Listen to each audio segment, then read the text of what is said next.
여러분 반갑습니다. 3월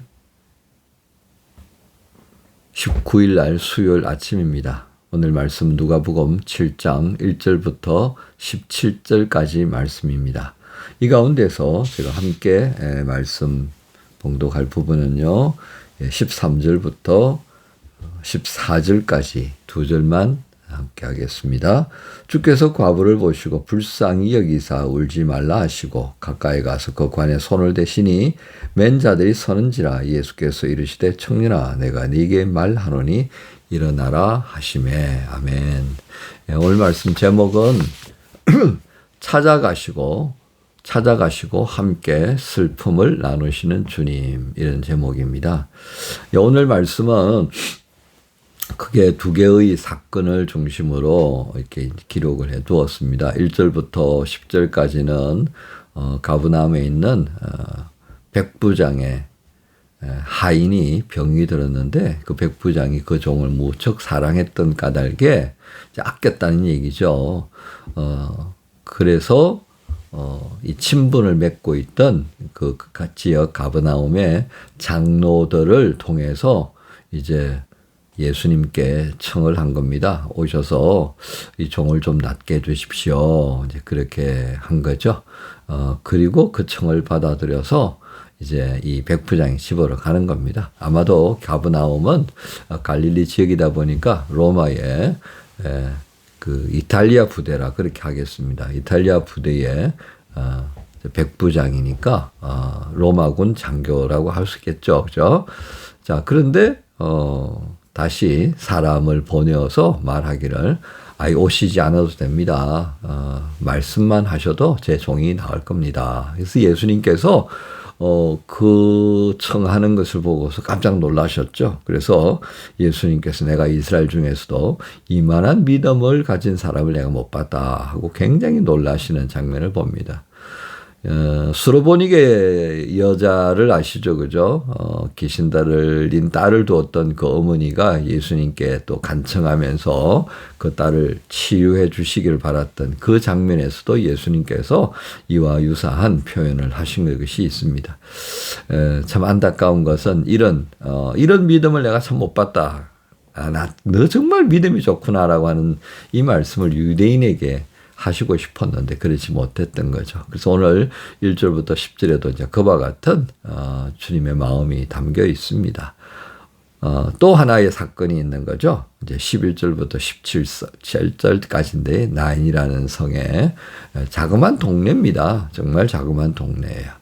그 동네를 예수님과 제자와 또 동행하는 사람들이 이렇게 지나가시다가 한 행렬을 보게 되었는데 또 장례 행렬이었다는 것입니다. 한 사람을 이렇게 이제 장례를 지냈는데 보아하니까 참 많은 사람들이 그 장례 행렬을 따라오는데 또 보니까 그 장례의 중심이 바로 한 과부의 아들이었다 하는 것이었습니다.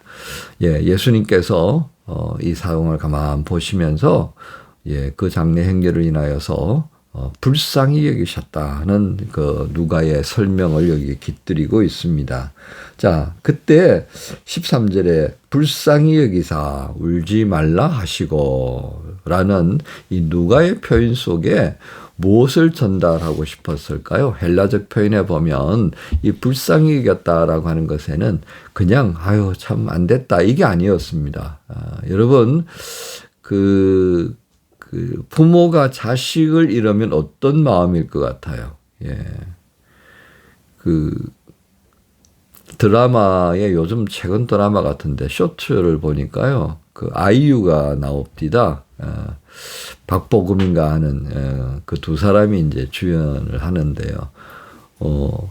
결혼해서 아들 딸을 낳았는데 금은동이에요. 금은동. 금명이, 은명이, 동명이라고 하는데 그 막내 동명이가 사고로 이제 어릴 때 3살인데 죽어요. 그 아기를 이제 잃어버리고 나니까 3일 동안을 아무것도 못 하는 거죠.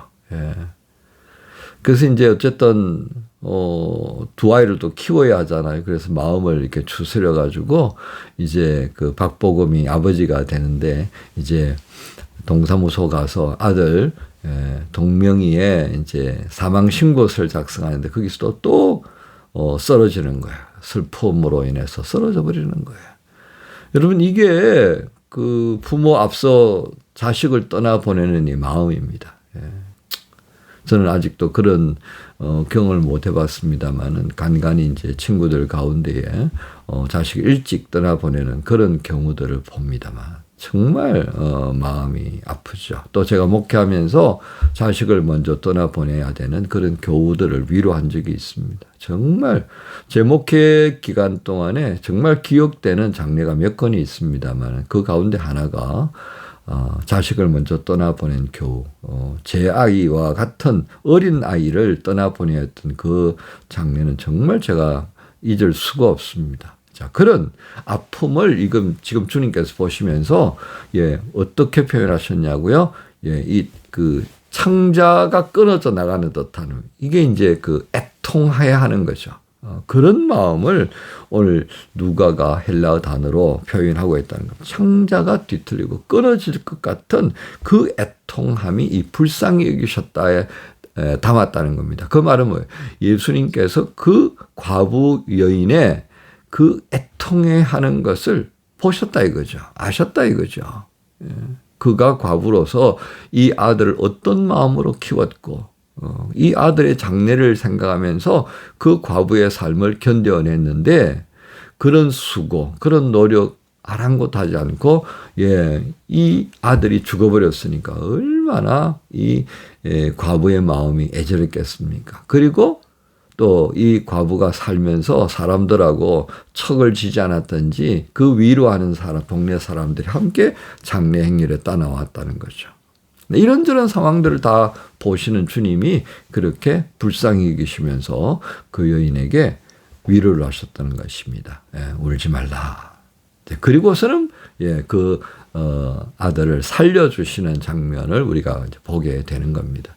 여러분 예수님께서 오셔서 이 죽은 이들을 살리는 장면이 몇 개가 있죠, 그죠? 이제 회당장 야이로의 딸을 살려주시고 또 나사로를 살리시고 그리고 세 번째가 바로 이 나인성 과부의 아들을 살리시는 모습입니다. 자, 우리는 오늘 이 사건을 통하여서 뭘 보아야 하겠습니까? 누가는 이 사건을 통하여서 우리에게 뭘 보여주려고 했을까요? 그것은 바로 오늘 제목처럼 찾아가시는 주님입니다. 청함을 받았을 때 예수님께서는 기꺼이 찾아가셨다는 거예요. 특히 이 청함의 대상이 누굽니까? 이방인이었어요. 이방인. 좀 아이러니잖아요. 수로보니게 여인이 그 오신 예수님을 향해서 그냥 내 딸 좀 살려달라고 그랬을 때에 그 주인이 밥상에 말이지 그 음식을 누가 걔한테 주냐 이렇게 아주 냉정하게 말씀하셨던 장면도 있잖아요. 그죠? 이제 사람들은 나중에 그 본문을 해석하면서 예수님께서 짐짓 어떻게 하나 보시고 그렇게 하신 것 아닐까. 왜? 지금까지 예수님께서 이 복음서에 등장하는 장면을 보면 안 그러셨을 거다 이거죠. 그러니까 이 지역에 갔을 것던 그 이유도 바로 이 수로보니게 여인의 그 딸을 치료하기 위해서 가신 거다. 그라사 지방을 찾아가신 것도 그와 같다. 이제 이런 전체적인 본문의 흐름을 따라서 해석을 합니다만, 저도 그렇게 동의합니다. 근데 오늘 여기에 이 백부장의 건에 대해서 어떻게 합니까? 나 안 갈래 이게 아니었습니다. 그죠?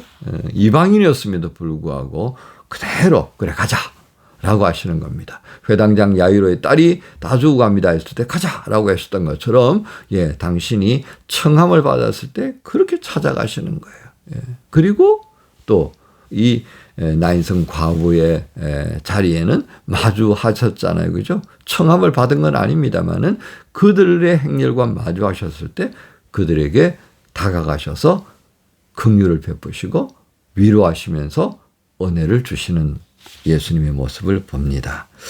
우리는 이 장면을 통하여서 정말 예수님이 어떤 마음을 가지시면서 우리를 대해 주셨는가를 보아야 한다는 것입니다. 청할 때 주님이 우리는 필요합니다 했을 때 주님이 외면하지 않으셨다는 겁니다. 예.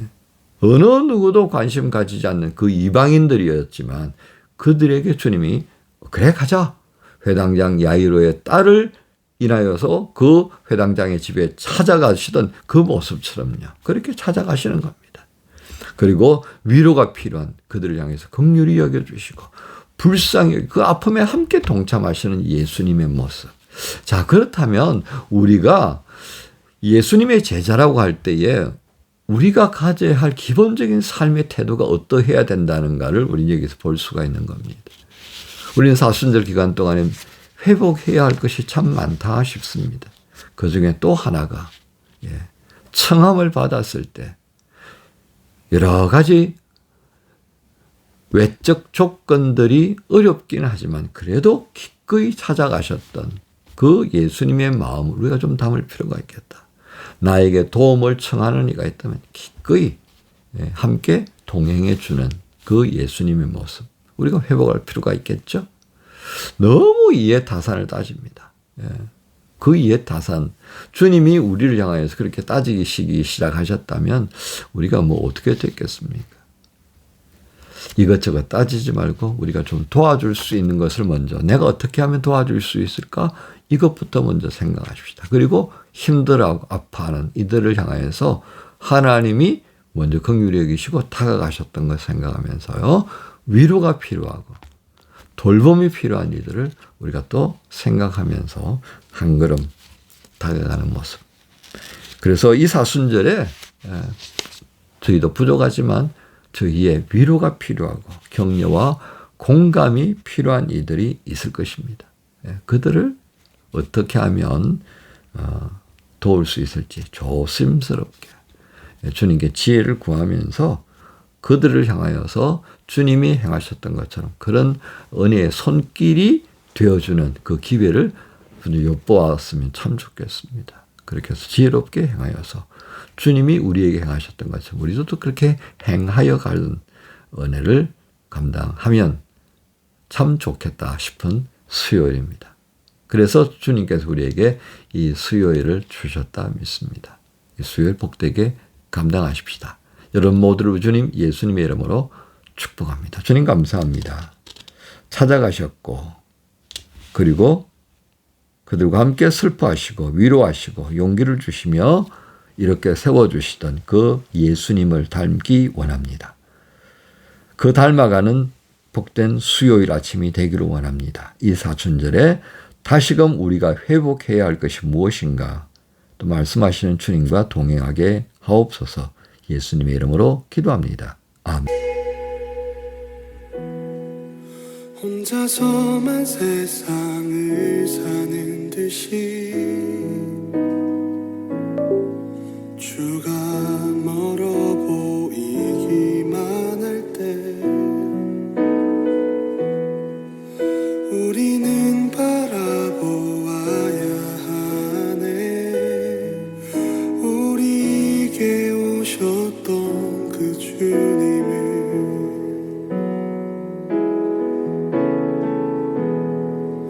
혼자서만 세상을 사는 듯이 주가 멀어 보이기만 할 때 우리는 바라보아야 하네. 우리에게 오셨던 그 주님을 주님이 우리의 아픈